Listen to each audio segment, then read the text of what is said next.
राजेश राजकीय प्राथमिक पाठशाला बावड़ से 5वीं कक्षा अध्यापक मेरे साथ 5वीं कक्षा के विद्यार्थी हैं। और आज हम 100 किट में जो हमें मटेरियल मिला है अलग अलग, उसमें से ये अलग अलग चीज़ें मिली हैं। इनके द्वारा हम त्रिआयामी आकृतियों के बारे में सीखेंगे और साथ ही साथ द्विआयामी आकृतियों के बारे में भी बातचीतें करेंगे। ये अलग अलग चीज़ें हैं, मैं बताता हूँ बच्चों को। देखिए बेटे, अलग से आकृति है, कोई निश्चित आकृति नहीं बन रही, लेकिन इसमें ये जो आकृति है इसमें चारों भुजाएं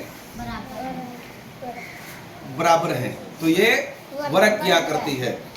ये त्रिभुज की आकृति है, यहाँ भी वर्ग है, बीच में भी वर्ग है, ये त्रिभुज है।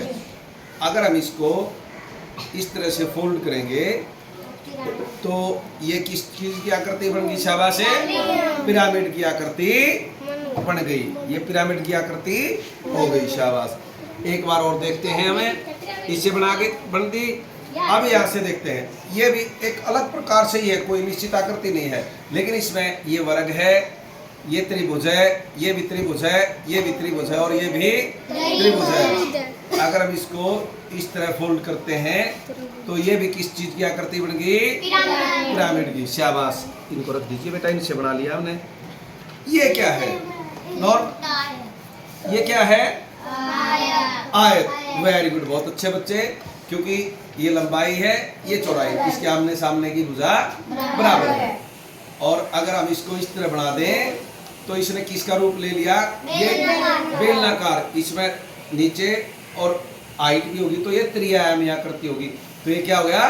बेलनाकार। अब ये अर्धवृत्त की आकृति है। देखिए आराम से, मैं आपको पहले सारी बता देता हूँ, फिर आपसे पूछूंगा। अगर मैं इसको इस तरह से फोल्ड करता हूँ तो ये हो गई शंकु के आकार की आकृति। ठीक है, जोकर की टोपी देखी है? जन्मदिन होता है तब भी ऐसे सिर पे टोपी रखते हैं ना, वो शंकु के आकार की होती है। अब एक ये देखिए आप, इसमें सारे के सारे जो भी आकृतियां ये ले रखे हैं वो वर्ग के हैं। और अगर हम इनको ऐसे फोल्ड करते हैं और बंद करते हैं तो उसकी सभी भुजाएं आपस में चारों तरफ से वो ऊपर नीचे दाएं बाएं से एक जैसा है, तो वो क्या हो जाएगा? घन की आकृति का हो जाएगा। ठीक है, एक छोटी सी चीज और दिखाता हूं मैं आपको। ये भी हमारे एक किट में था। ये गोलाकार है ना, गोलाकार त्रिआयामी आकृति है। ठीक है, क्योंकि इसमें ऊंचाई भी है।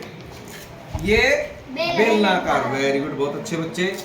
और ये घनाकार, अभी बनाया था ना मैंने घनाकार। और ये नहीं, घनाभाकार, घनाभ है ये। ठीक है, और ये शंकु। ठीक है, अभी मैं एक बच्चे को ये दे रहा हूँ, आपको अपनी अपनी आकृति बनानी है। शाबाश, आप ले लो। शाबाश, मैं हर एक बच्चे से पूछूंगा किस किस चीज की आकृति। आप ये भी ले लो। शाबाश, ले लो अपनी अपनी एक एक चीज ले लो। शाबाश, उसको दे दो। शाबाश, सभी के पास होगी आकृति। ये लीजिए आप सब, थोड़े थोड़े। शाबाश, मैं पूछूंगा। शाबाश, वंशिका आप दिखाइए बेटा, ये किस चीज की आकृति है? वर्ग की। क्यों है? क्योंकि इसकी चारों भुजाएं बराबर है। बताते समय थोड़ा सा जोर से बोलिए। शाबाश। माफी, आपने किस चीज की आकृति बनाई है बेटा? घन की, क्योंकि इसकी लंबाई, चौड़ाई और ऊंचाई तीनों क्या है? बराबर है। शाबाश। पहला आपने किस चीज की आकृति बनाई बेटा? पिरामिड। वेरी गुड, पिरामिड, क्योंकि ये नीचे से वर्ग है और इस तरह इसकी जो त्रिभुज की जो ऊंचाई है वो तिरछी ऊंचाई है, आपस में ऊपर से कोने जुड़ रहे हैं। आपने किस चीज की बनाई बेटा?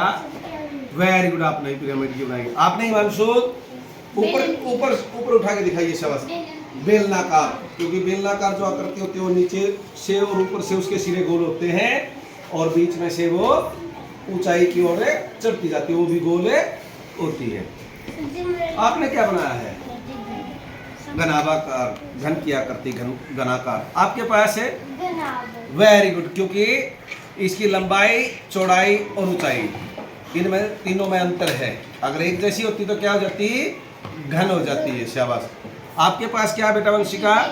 बेलन। वेरी गुड, शाबाश। आपके पास क्या राधिका बेटा? आपके पास भी बेलनाकार है। और आपके पास क्या है बेटे? शंकु। ऊपर करके दिखाइए, शाबाश है, वेरी गुड। शंकु इस जैसा और कुछ देखा है आपने? सब्जी खाइए कुछ, गाजर, मूली, वो भी शंकु के जैसी होती है। राजनंदिनी आपके पास भी तो शंकु जैसी आकृति है बेटा। वेरी गुड, शाबाश। आपके पास कौन सी आकृति है बेटा? घन। ऊपर करके दिखाइए, वेरी गुड। आपके पास कौन सी है बेटा हेमराज? क्या है ये? क्या है? गोलाकार।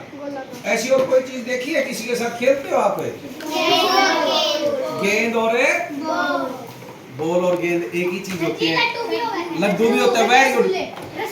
रसगुल्ला भी होता है, गुलाब जामुन भी, वेरी गुड, बहुत अच्छा, थैंक यू।